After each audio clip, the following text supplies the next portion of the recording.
ప్రేక్షకులందరికీ నమస్కారం అండి.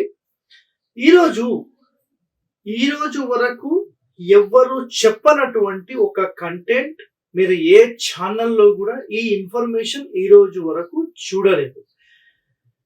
సార్ మీరు అది ఎక్కడ చెప్పలేదంటే మీరు ఎక్కడి నుంచి చెప్తున్నారు? ఎవరైతే వాస్తు మీద అధ్యయనం చేసి పురాతన వాస్తు అసలు ఆ అధ్యయనంలో ఎన్నో రహస్యాలు అనేవి మనకు బయటపడుతున్నాయి. అసలు ఇక్కడ చూడండి, ఒక కాన్సెప్ట్ ఏంటంటే స్థలంలో ఇల్లు ఎక్కడ కట్టాలనే ఒక కాన్సెప్ట్ మీరు AP, Telangana, maximum all over ఇండియాలో కానీ 99.99% వరకు ఎవరికి కూడా ఈ సమాచారం తెలియదు. మాట్లాడితే ప్రతి ఒక్కరు సార్ ఇల్లు ఎక్కడ కట్టాలి స్థలంలో అంటే ఎనీ ఫేసింగ్, ఇక్కడ చూడండి, ఇక్కడ గీస్తున్నాను మీకు ఒక ఎగ్జాంపుల్ లో మీరు తూర్పు అనుకోండి, ఉత్తరం అనుకోండి, దక్షిణం అనుకోండి, ఇదిగోండి west, south, east, north. So చాలా ఇంపార్టెంట్, ఒకసారి మళ్ళీ తెలుగులో కూడా చెప్తాను, చాలా మందికి అర్థం కాకపోవచ్చు.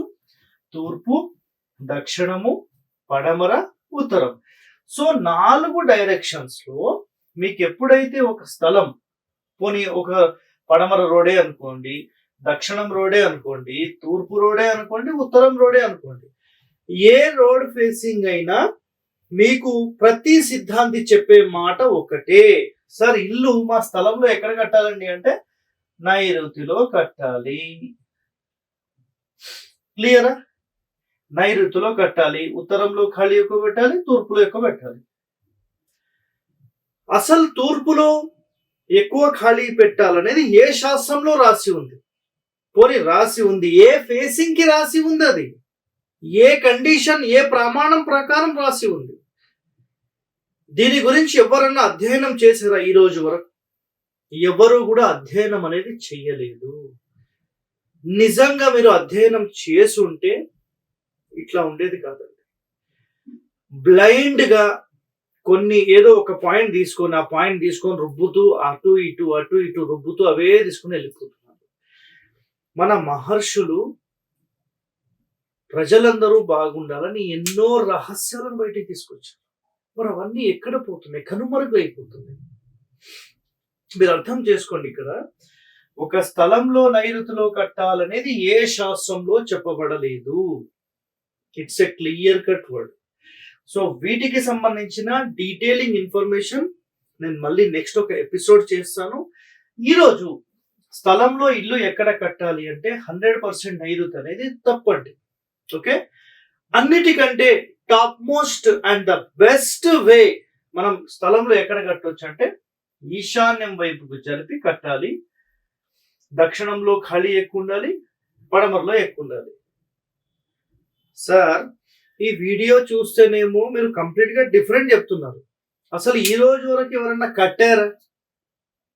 మాకు చూపియండి సార్. చాలా వీడియోస్ నేను ఆల్రెడీ కూడా చేసి చూపించాను. హరివాస్తులో రీసెంట్ గా కూడా ఒక వీడియో అప్లోడ్ అయింది.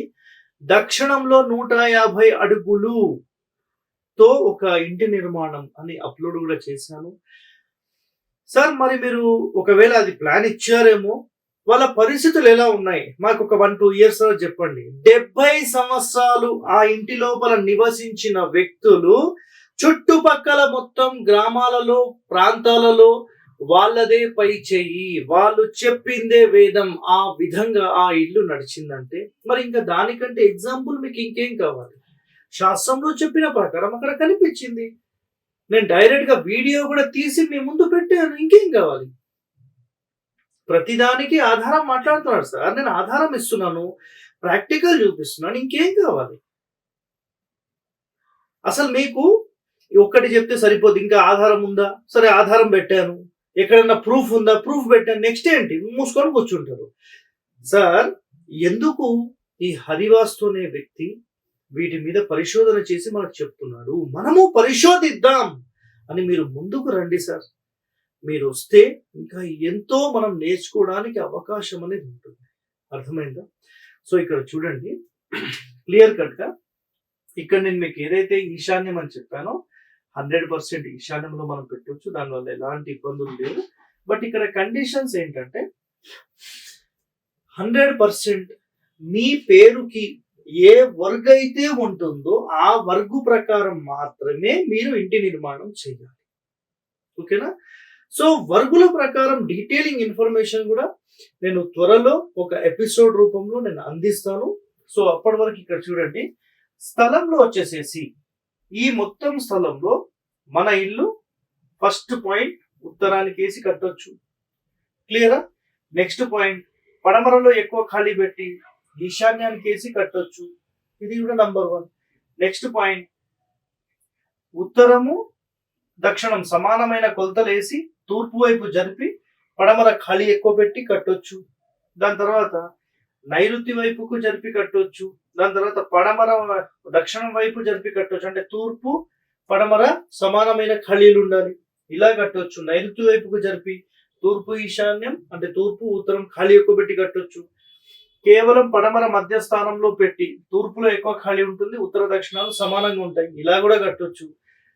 ఇక్కడ అన్నీ చెప్పాను కదా, ఒకే ఒక పాయింట్స్ ఉంటాయి. ఆ పాయింట్స్ ఏంటంటే, ఒకటి ఆగ్నేయానికి జరిపి కట్టొద్దు అండ్ వాయువ్యానికి జరిపి కట్టొద్దు. ఈ 2 అయితే ఖచ్చితమైన కండిషన్స్ మీరు పాటించాల్సిందే. సో అర్థమైంది కదా పాయింట్. ఇక్కడ కావాలంటే మీకు ఒకసారి మళ్ళీ నేను చూపిస్తాను, ఒకసారి క్లియర్ గా చూడండి. మన ఇల్లు అనేది ఎప్పుడు నైరుతికి ఈశాన్యానికి ఫస్ట్ ప్రయారిటీ అండ్ తూర్పు ఉత్తరం పడమర దక్షిణం అనేది సెకండ్ ప్రయారిటీ కిందకి వెళ్తుంది. బట్ ఇక్కడ మీ వర్గు ప్రకారం అసలు ఇల్లు ఎక్కడ నిర్మించాలనేది ముందుగా మీరు తెలుసుకోవాలి. దాని మీద పరిశోధన చేసిన తర్వాతనే ఇల్లు కట్టాలి. సో ఇట్లా ఇక చూడండి, తూర్పు దక్షిణం ఇట్లా ఖాళీ ఎక్కువ పెట్టొద్దండి. ఇది చాలా చాలా డేంజర్. ఇది మైనస్ పాయింట్. ఇది అదే విధంగా ఆగ్నేయానికి జరిపి ఇలా కట్టి ఉత్తరం పడమర ఖాళీ పెట్టొద్దు. సార్ మరి ఇది ఎక్కడి నుంచి చెప్తున్నారు? ఇవన్నీ శాస్త్ర ప్రమాణాలేనండి, నేనేం కొత్తగా ఏమీ చెప్పట్లేదు. ఎవరైతే ఈ వీటికి సంబంధించిన అధ్యయనం చేయాలని భావిస్తున్నారో మీరు ఏం చేయండి అంటే, వాస్తు రఘువీయం ఒకటి అండ్ గాయత్రి వాస్తు ఒకటి, ఈ 2 మీరు అధ్యయనం చేయండి. వీటికి సంబంధించిన రహస్యాలన్నీ మీకు 100% బయటపడతాయి. ఎందుకంటే ఈ రోజు వరకు అసలు వాస్తులో ఇంకా ఏం డెప్త్ ఉంది అనే వాటి మీద పరిశోధించే వాళ్ళైతే చాలా చాలా తగ్గిపోయారు. ఏదో ఈశాన్య ద్వారము, ఆగ్నేయంలో ఒక కిచెను, నైరుతికి ఇల్లు జరిపి కట్టేసేయాలి, తూర్పులో ఉత్తరంలో ఖాళీ పెట్టేసి అయిపోయింది, సింపుల్. వాయువ్యంలో టాయిలెట్ పెట్టొచ్చు, ఆగ్నేయంలో పెట్టొచ్చు, నైరుతిలో బెడ్రూమ్ ఉండాలి, పడమరలో టాయిలెట్స్ పెట్టొచ్చు, దక్షిణంలో పెట్టొచ్చు, తూర్పులో పెట్టొద్దు, ఉత్తరంలో పెట్టొద్దు, అయిపోయింది. ఇంతే వాస్తు. ఇదా? ఇంత సిల్లీగా మీరు ఎలా ఆలోచిస్తున్నారండి? మన మహర్షులు నిజంగా అష్టాదశ మహర్షులు వాళ్ళు రాసిన గ్రంథాలు గనక మీరు చూస్తే చాలా ఇన్ఫర్మేషన్ ఉంది. ఆ ఇన్ఫర్మేషన్ మొత్తంలో ఈ కాలంలో మనం పాటించేది 1% ఆఫ్ దట్ ఒరిజినల్ వాస్తు మాత్రం. ఇంకా ఎంతో అవగాహన అనేది ఉంది. ఒక ఇల్లు ఒకరికి మ్యాచ్ అవుతుంది, ఒకరికి మ్యాచ్ కాదు. వర్గుల ప్రకారం చూసినప్పుడు ఒకవేళ ఆ వర్గు ఉందనుకోండి, వాళ్ళు తూర్పులో ఇల్లు కట్టాలి, తూర్పులో ఇల్లు కట్టి పడమరలో ఖాళీ పెట్టాలి. అప్పుడు తూర్పు ఇల్లు అవుతుంది, పడమర ఖాళీ అవుతుంది. అట్లా ఒక్కొక్క వర్గుకు సంబంధించి అసలు ఒక్కొక్క స్థానం అనేది ఇక్కడ డిసైడ్ చేశారు. అసలు ఏ పేరుకి ఏ వర్గు ఉండాలనేది నేను ఒకసారి డీటెయిలింగ్ గా వీటికి సంబంధించిన ఒక ఎపిసోడ్ అనేది చేసి త్వరలో మీ అందరికి నేను అందిస్తాను. సో ఇక్కడ ఇల్లు అనేది ఏ స్థానంలో అయినా కట్టొచ్చు, ఎక్సెప్ట్ ఆగ్నేయము వాయువ్యం ఈ రెండిట్లో మాత్రం జరిపి మనం కట్టకుండా జాగ్రత్త తీసుకోవాలి. బట్ కొన్ని పుస్తకాల్లో మనకు ఇటువైపు కూడా జరిపి పెట్టొచ్చనుంది. కానీ స్థాపత్య వేదం నేర్చుకునేటప్పుడు ఈ కండిషన్ మాత్రం చాలా క్లియర్ గా చెప్పారు. ఈ 2 అగ్ని స్థానాలు కాబట్టి ఇంట్లో ఎప్పుడు ఫైరీ జోన్ ఉంటుంది కాబట్టి వద్దు అని చెప్పేసి. అర్థమైందా? సో ఇలాంటి వాస్తు రహస్యాలు మీరు తెలుసుకోవాలంటే stay tune to our channel. Thank you అండి. నమస్తే.